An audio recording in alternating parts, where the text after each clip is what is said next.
amor de un hombre sabio, de Patrick Rothfuss. Capítulo 118. Propósito. Bashet y yo peleábamos por los montes de Ademre. Después de tanto tiempo ya apenas notaba el viento. Era tan parte del paisaje como aquel terreno escabroso bajo mis pies. Algunos días soplaba muy suave, una brisa que solo trazaba dibujos en la hierba o me metía el pelo en los ojos. Otros días era lo bastante fuerte para hacer que la tela suelta de mi ropa me restallara contra la piel. Podía venir de direcciones insospechadas sin previo aviso y empujarte como si una mano te presionara firmemente entre los omóplatos. ¿Por qué dedicamos tanto tiempo a la pelea con las manos? Pregunté a Bashet mientras hacía arrancar tréboles.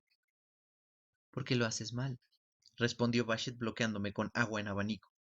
Porque me hace sentir vergüenza cada vez que peleamos, y porque 3 de cada 4 veces pierdes con una niña que pide la mitad que tú. Pues todavía lo hago peor con la espada, dije mientras caminaba en círculos buscando un hueco. Sí, lo haces peor, admitió Bashet. Por eso no te dejo pelear con nadie, salvo conmigo. Eres demasiado alocado. Podrías lastimar a alguien. Sonreí. Creía que de eso se trataba. Bashet arrugó el ceño. Entonces estiró un brazo como si nada y me sujetó por la muñeca y el hombro, retorciéndome con el oso dormido. Con la mano derecha me sujetaba la muñeca contra la cabeza, estirándome el brazo en un ángulo antinatural, y mientras, con la izquierda, me apretaba fuertemente el hombro, impotente, me vi obligado a doblarme por la cintura, mirando al suelo. Ve, dije, riendiéndome. Pero Bashet no me soltó. Me retorció el brazo y aumentó la presión que ejercía sobre mi hombro. Empezaron a dolerme los huesecillos de la muñeca. Ve, dije un poco más alto, creyendo que no me había oído. Pero Bashet siguió sujetándome y retorciéndome más y más la muñeca. ¡Bashet! Intenté girar la cabeza para mirarla, pero lo único que veía desde ese ángulo era su pierna. Si se tratara de lesionar a alguien, dijo, ¿por qué iba a soltarte? No he querido decir eso. Bashet me apretó más fuerte y me callé. ¿Cuál es el propósito del oso dormido? Me preguntó con calma. Incapacitar a tu oponente, contesté. Muy bien. Bashet empezó a aplastarme con fuerza lenta y constante de un glaciar. El dolor sordo empezó a aumentar en mi hombro y en mi muñeca. Dentro de poco, tu brazo se saldrá de la articulación del hombro. Tus tendones se estirarán y se separarán del hueso. Tus músculos se desgarrarán y tu brazo quedará colgando como un trapo húmedo. ¿Habrá conseguido el oso dormido cumplir su propósito? Me retorcí un poco, por puro instinto animal, pero solo logré convertir aquella quemazón en un dolor todavía más agudo, así que paré. No era la primera vez que, durante el entrenamiento, Bashet me inmovilizaba con una posición ineludible. En esos casos, siempre me quedaba sin recursos. Pero nunca me había sentido como aquella vez. El propósito del oso dormido es el control, dijo Bashet con calma. Ahora mismo podría hacer contigo lo que quisiera. Puedo moverte, romperte o soltarte. Prefiero que me sueltes, dije, tratando de sonar más esperanzado que desesperado. Hubo una pausa. Entonces, Bashet me preguntó con la misma serenidad. ¿Cuál es el propósito del oso dormido? El control. Noté que sus manos me soltaban y me levanté haciendo rodar el hombro despacio para aliviar el dolor. Bashet se quedó allí plantada, mirándome con el ceño fruncido. La finalidad de todo esto es el control. Primero, debes controlarte a ti mismo. Luego, puedes controlar tu entorno. Luego consigues controlar a quien quiera que se te ponga delante. Eso es el Ethany. Llevaba casi un mes en Hired y tenía la impresión de que todo marchaba bien. Bashet reconocía mi conocimiento del idioma, que estaba mejorando, y me felicitaba diciéndome que ya no hablaba como un imbécil, sino como un niño. Seguía encontrándome con Celian en el prado junto al árbol espada. Yo anhelaba esos encuentros, pese a que Celian me daba unas palizas tremendas. Tardé 3 días en vencerla. Es una estrofa interesante para añadir a la larga historia de mi vida. ¿No les parece? Vengan todos, acérquense si quieren oír el relato de cómo Quoz el sin sangre, con audacia y osadía, peleó contra una chiquilla de no más de 10 años. Sabrán de su valentía y del gozo que sintió cuando su certero golpe derribó a aquella cría. Por feo que pueda sonar, me sentí orgulloso, y con razón. Hasta Celian me felicitó. Parecía muy sorprendida de que lo hubiera conseguido. Allí, a la sombra alargada del árbol, me enseñó su variante a dos manos de romper león como recompensa, y me obsequió con el halago de una sonrisa pícara. Ese mismo día terminamos pronto el número de combates que nos habían prescrito. Fui a sentarme en una piedra cercana, que había sido labrada por convertirla en un cómodo asiento. Me froté la docena de puntos doloridos con los que había salido del combate y me dispuse a observar el árbol espada hasta que Bashet viniera a buscarme. Pero Celian no era de las que se sientan a esperar. Fue hacia el árbol espada y se quedó de pie a solo unos palmos de él, donde las ramas más largas oscilaban y danzaban agitadas por el viento, haciendo girar las hojas redondas y afiladas en círculos vertiginosos. De pronto agachó los hombros y se metió corriendo bajo la copa, en medio del millar de hojas que giraban frenéticamente. Me quedé tan asustado que no pude gritar, pero hice ademán de levantarme hasta oír reír a Celian. La vi correr, brincar y girar. Su menudo cuerpo esquivaba las hojas que el viento desprendía como si estuviera jugando. Ya estaba a medio camino del tronco y se detuvo. Agachó la cabeza, estiró un brazo y apartó de un manotazo una hoja que, de otra forma, la habría cortado. No, no fue un manotazo sin más. Hizo nieve que cae. Entonces la vi acercarse aún más al tronco, zigzagueando y protegiéndose. Primero hizo doncella que se peina y luego bailar hacia atrás. Entonces saltó hacia un lado, abandonando el quetan. Se agachó y corrió por un hueco entre las hojas hasta llegar al tronco del árbol, y una vez allí le dio una palmada. Y de nuevo se metió bajo las hojas, hizo prensar sidra, se agachó, giró sobre sí misma y corrió hasta que salió de debajo de la copa del árbol. No gritó, triunfante, como habría hecho cualquier niño de la mancomunidad, sino que saltó hacia arriba con las manos en alto en señal de victoria. Entonces, sin parar de reír, hizo una voltereta lateral. Conteniendo la respiración, vi a Celian practicar ese juego una y otra vez, entrando y saliendo de debajo de las hojas danzantes del árbol. No siempre llegaba hasta el tronco. En dos ocasiones salió corriendo, escapando de las hojas, antes de haberlo tocado. Incluso estando sentado lejos, pude ver que eso la enfurecía. Una vez resbaló y tuvo que salir de debajo de las hojas a gatas. Pero consiguió llegar hasta el tronco y volver 4 veces. Y cada vez celebró su huida levantando las manos, riendo y haciendo una sola voltereta lateral perfecta. No paró hasta que regresó Bashet. Observé desde la distancia que Bashet se dirigía furiosa hacia ella y la regañaba severamente. No oí lo que decían, pero su lenguaje corporal era fácil de interpretar. Celian tenía la cabeza agachada y dibujaba en el suelo con los pies. Bashet le apuntaba con el dedo índice y le dio un coscorrón en un lado de la cabeza. Era la regañina que habría recibido cualquier niño. No entres en el jardín de los vecinos. No molestes a las ovejas de los Benton. No juegues entre el millar de cuchillos giratorios del árbol sagrado de tu pueblo.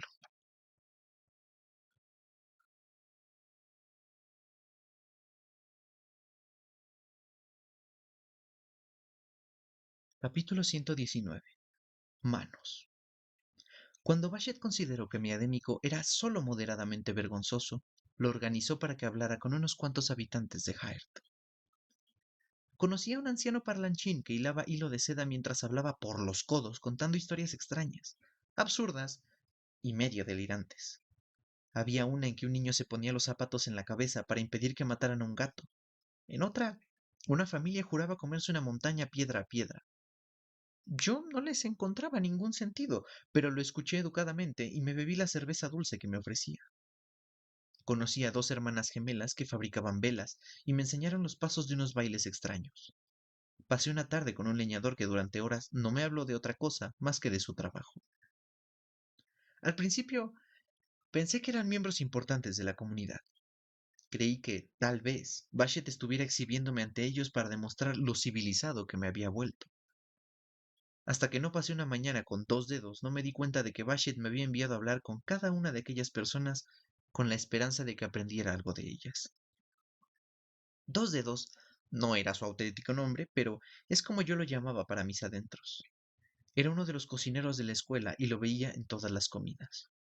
Su mano izquierda estaba intacta, pero la derecha la tenía mutilada y solo conservaba el índice y el pulgar. Bashet me envió a verlo por la mañana y preparamos juntos la comida mientras charlábamos. Se llamaba Naden. Me contó que había pasado 10 años entre los bárbaros. Es más, había llevado más de 230 talentos de plata a la escuela antes de quedar lisiado y no poder seguir peleando. Eso lo mencionó varias veces y me di cuenta de que era un motivo de orgullo especial para él. Sonaron las campanadas y empezó a entrar gente en el comedor. Naden se encargó de servir el estofado que habíamos cocinado, caliente y espeso, con trozos de carne de ternera y zanahorias. Yo cortaba rebanadas de pan blanco recién hecho para quienes lo querían. Intercambié cabezadas y algún que otro signo educado con las personas que estaban en la cola. Procuré limitar al máximo el contacto visual y traté de convencerme de que el hecho de que muy poca gente se interesara por el pan ese día solo era una coincidencia. Carceret exhibió sus sentimientos ante todos. Primero, avanzó hasta la cabeza de la cola. Entonces, hizo el signo de asco nauseante, bien visible, antes de marcharse dejando la bandeja de madera. Después, Nathan y yo lavamos los platos. Bashet dice que avanzas muy poco con la espada, dijo sin preámbulos. Dice que temes demasiado por tus manos y que eso te hace vacilar. Firme reproche. Me quedé parado por lo repentino de aquel comentario y tuve que contener el impulso de quedarme mirando la mano mutilada del cocinero. Asentí con la cabeza, pues temía meter la pata si decía algo. Naden dejó la olla de hierro que estaba fregando y levantó la mano ante el cuerpo. Era un gesto desafiante, y la expresión de su rostro era de dureza. Entonces le miré la mano, como si no supiera que hacerlo era de mala educación. Solo le quedaba el índice y el pulgar, suficiente para coger cosas, pero no para hacer trabajos delicados. La mitad de la mano que conservaba era una masa de cicatrices fruncidas. Mantuve un semblante impasible, pero me costó. En cierto modo me hallaba ante mi miedo más profundo. Me sentía complejado por mis manos intactas y contuve el impulso de apretar los puños o esconderlas detrás de la espalda. Hace 12 años que esta mano no sujeta una espada, dijo Naden, ira orgullosa. Pesar. He pensado mucho en el combate en que perdí los dedos. Ni siquiera los perdí con un contrincante capacitado. Me los cortó un bárbaro cuyas manos eran más adecuadas para manejar una pala que una espada. Dobló los 2 dedos que le quedaban. En cierto modo, tenía suerte. En Jaert había otros adem a los que les faltaba una mano entera, o un ojo, o una extremidad hasta el codo o la rodilla. He pensado mucho. ¿Qué podría haber hecho para salvar la mano? He pensado en mi contrato, por el que me comprometí a proteger a un varón en cuyas tierras se había producido un levantamiento. Pienso, ¿y si no hubiera firmado aquel contrato? Pienso, ¿y si hubiera perdido la mano izquierda? Entonces no podría hablar, pero podría sujetar una espada. Dejó caer la mano junto al costado. Pero con sujetar una espada no basta. Un mercenario que se precie necesita 2 manos. Con una sola nunca podrá ser amante asomando a la ventana, ni oso dormido. Encogió los hombros. Es el vicio de mirar atrás. Puedes pasarte la vida mirando hacia atrás, pero no sirve de nada. Vestí el rojo con orgullo. Traje más de 230 talentos a la escuela. Era de la segunda piedra, y con el tiempo habría llegado a la tercera. Naden volvió a levantar la mano mutilada. Si hubiera vivido con temor a perder la mano, no habría conseguido nada de eso. Si me hubiera acobardado, nunca me habrían aceptado en la latanta. No habría alcanzado la segunda piedra. Estaría entero, pero sería menos de lo que soy ahora. Se dio la vuelta y siguió fregando cacharros. Al cabo de un momento, lo imité. ¿Es muy duro? Pregunté en voz baja. No pude evitarlo. Naden tardó un buen rato en contestar. Cuando sucedió, creí que no sería tan duro. Otros han sufrido peores heridas. Otros han muerto. Yo tuve más suerte que ellos. Inspiró hondo y soltó el aire lentamente. Traté de convencerme de que no era tan grave. Quise creer que mi vida continuaría, pero no. La vida se detiene. Pierdes mucho. Lo pierdes todo. Hizo una pausa y añadió, cuando sueño, tengo dos manos. Terminamos de lavar los platos en silencio. A veces, eso es lo único que puedes compartir.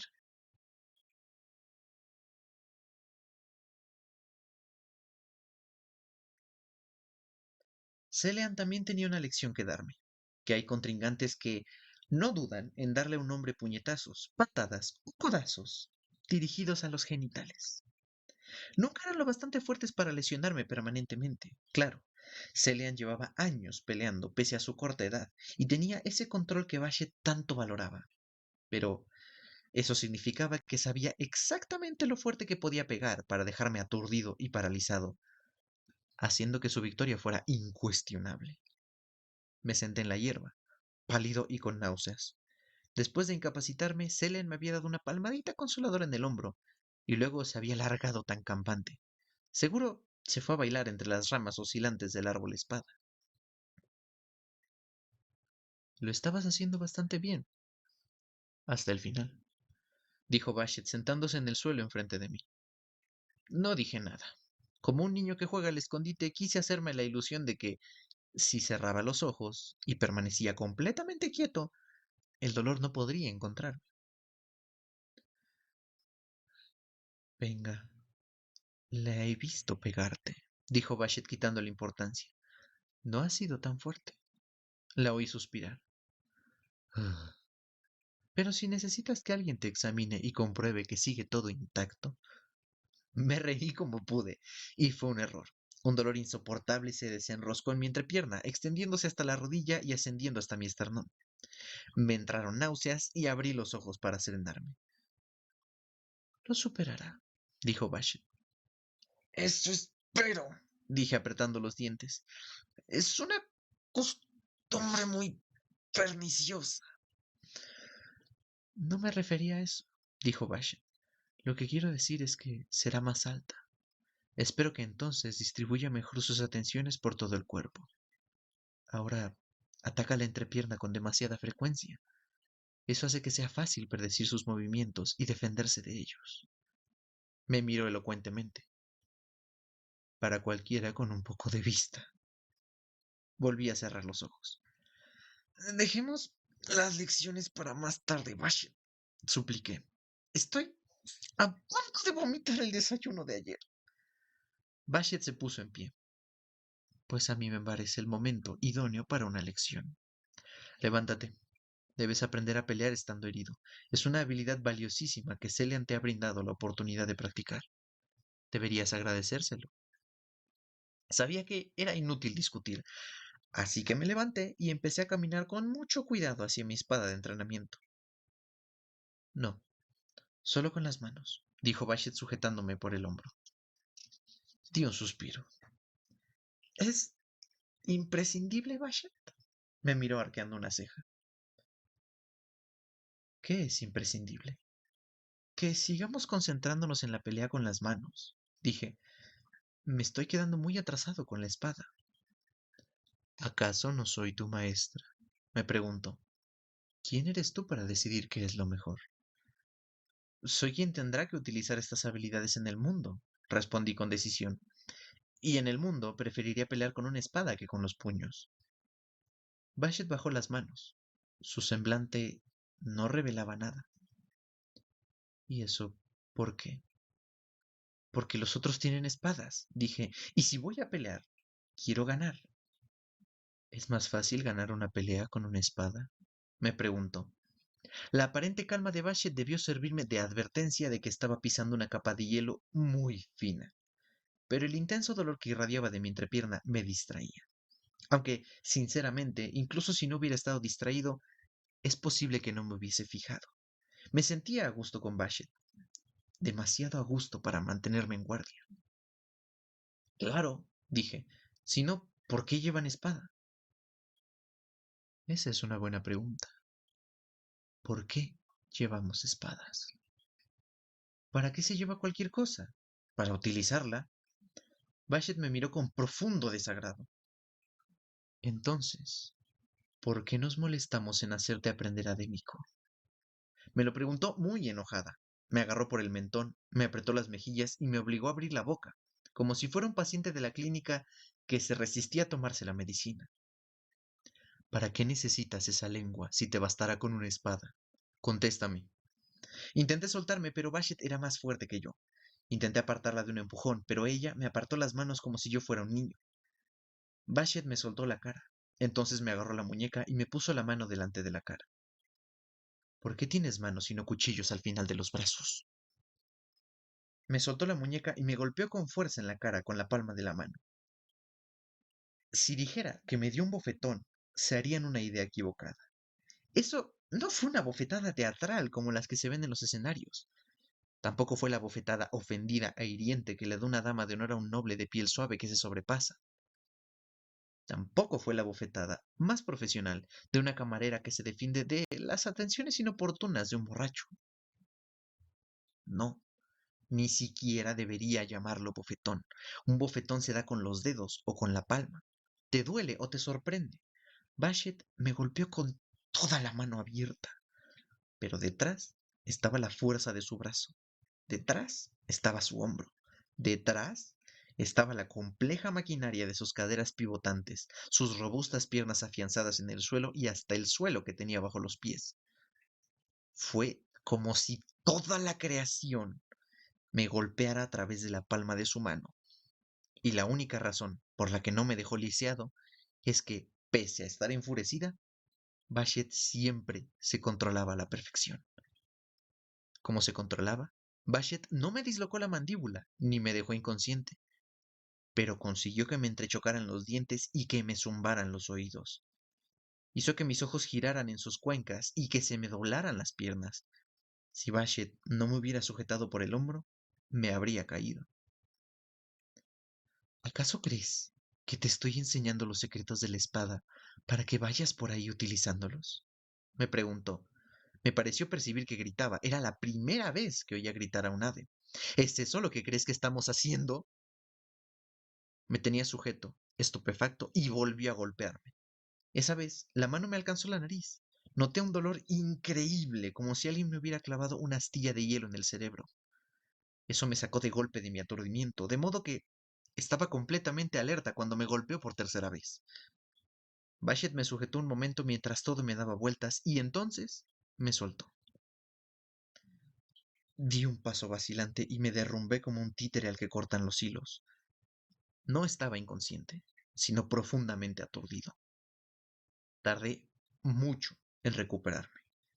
Cuando por fin conseguí incorporarme y sentarme, noté el cuerpo quebrantado y difícil de manejar, como si me lo hubieran desmontado y me lo hubieran vuelto a juntar de otra manera.